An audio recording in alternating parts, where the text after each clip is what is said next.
اگر ان کے لیے 70 دفعہ بھی بخشش مانگو گے تو بھی اللہ ان کو نہیں بخشے گا، یہ اس لیے کہ انہوں نے اللہ اور اس کے رسول سے کفر کیا، اور اللہ نافرمان لوگوں کو ہدایت نہیں دیتا۔ جو لوگ غزوہ تبوک میں پیچھے رہ گئے وہ اللہ کے پیغمبر کی مرضی کے برخلاف بیٹھ رہنے سے خوش ہوئے اور اس بات کو ناپسند کیا کہ اللہ کی راہ میں اپنے مال اور جان سے جہاد کریں، اور دوسروں سے بھی کہنے لگے کہ گرمی میں مت نکلنا، ان سے کہہ دو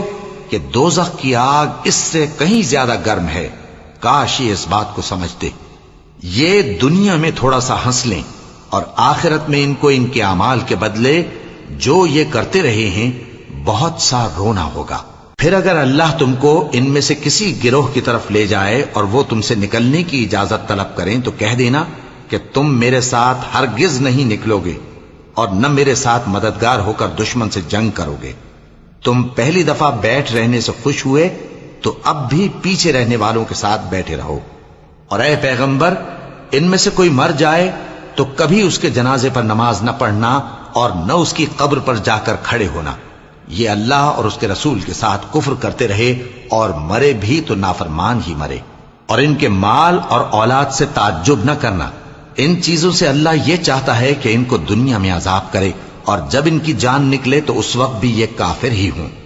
اور جب کوئی صورت نازل ہوتی ہے کہ اللہ پر ایمان لاؤ اور اس کے رسول کے ساتھ ہو کر جہاد کرو تو جو ان میں دولت مند ہیں وہ تم سے اجازت طلب کرتی ہیں اور کہتے ہیں کہ ہمیں تو رہنے ہی دیجئے کہ ہم بیٹھ رہنے والوں کے ساتھ ہو جائیں۔ یہ اس بات سے خوش ہیں کہ عورتوں کے ساتھ جو پیچھے رہ جاتی ہیں گھروں میں بیٹھ رہیں، ان کے دلوں پر مہر لگا دی گئی ہے سو یہ سمجھتے ہی نہیں۔ لیکن پیغمبر اور جو لوگ ان کے ساتھ ایمان لائے سب اپنے مال اور جان سے لڑے، انہی لوگوں کے لیے بھلائیاں ہیں اور یہی مراد پانے والے ہیں۔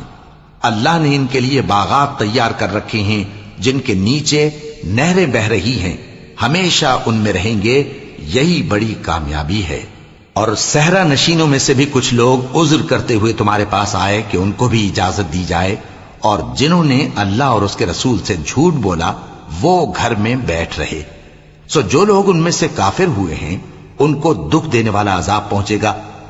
نہ تو ضعیفوں پر کچھ گناہ ہے اور نہ بیماروں پر اور نہ ان پر جن کے پاس خرچ موجود نہیں کہ شریک جہاد ہوں،